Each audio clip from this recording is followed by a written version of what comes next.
Okay, so today we're going to learn how to change a gasket that resides underneath the oil filler here on my 1973 Volkswagen Thing. It's the same setup as a bug engine. This is regular Type 1 1600. Okay, so there's a little gasket that sits down there. So if you're getting leaks like right here and then dripping down there and by the pulley and then out of the car, and you've changed the gasket in your oil cap, most likely you got a problem right there. My car's been dripping for years down here. I never did look into it until just the other day and realized I think I got a problem here. So let's go ahead and do it. So this is an internal pipe wrench right here. It's got this little gear right here that, I don't know if you can see that, as you turn it, it's going to, oh boy, it's gonna come out and it's gonna catch. You'll see these on, Empy makes one of these and they want $23. Go to Amazon, buy one of these. That's what I did. Buy a 1-inch one. It'll work. 1 inch, it's $10. So, in fact, here's the box. Internal, you can see that. Internal, maybe you can't. Internal pipe wrench, right there. General Tools, New York, New York. 139D is a number on it.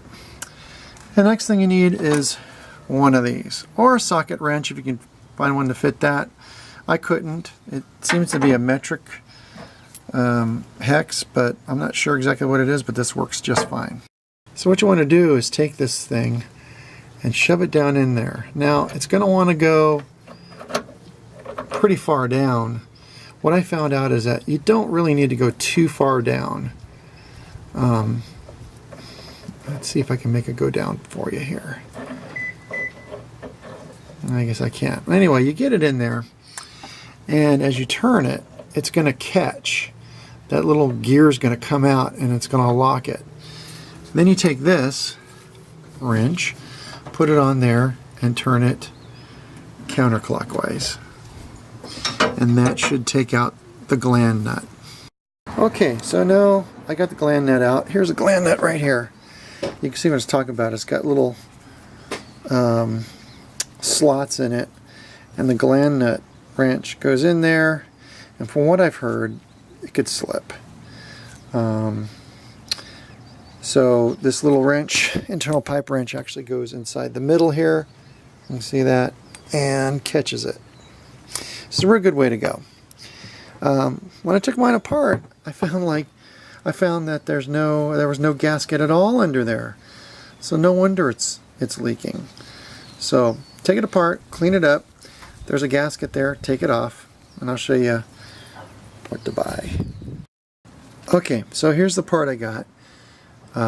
It's a washer. I got it from eBay. Part number is, I don't know if you can see that, 113115-475, an oil filler sealing washer. I paid $6.48 for that little gem, and that should fix my problem. Okay, so you see the gland nut's got this little area that's carved out. It's a little smaller diameter down below the threads. Here's the washer, and the oil filler's upside down in here. So what I'm going to do is take this gland nut, come up through the inside, and then I'm going to have it come through this hole, and then I'm going to install this washer here between the filler and the generator pedestal right there. Okay, let's do that. Okay, so there it is in place. You can see the gland nut sticking through. Look down inside, you can see the gland nut in there. So the next step is to take this and put it on the generator pedestal. Okay, so I've got the I got it started, I believe. I got my little internal pipe wrench in there, and it's grabbing. Now I have it, I think it's started here. You can tell by, you see it's still loose there. I think it's turning it. I hope so. Hope it started. Feels like it. Oh yeah. Okay, so it's now tightened up. Yeah. So now I'm going to put the wrench on it. Okay, so there it is. It's finger tight right now. One thing you do want to do, in fact I ran into this tonight, I actually rotated this over here because I could hold it better, and I thought I could just swing it around after it was started. You can't do that. It won't. It'll hit. I have a generator here. Sorry, an alternator here, not a generator. So if I try to come around this way, it hit that, and then go the other way, it hit the intake manifold. So you got to put it in the proper place before you get it started, or else you'll back it off like I did. Anyway, the washer's in place. It's snugged down. Now it's time to put the wrench on it. Okay, so it's just about there. Snug it up a bit. You don't want to go too crazy on it. I think that's it. So the gears are still grabbing it, so turn it the other way slightly until it loosens up. Pull it out.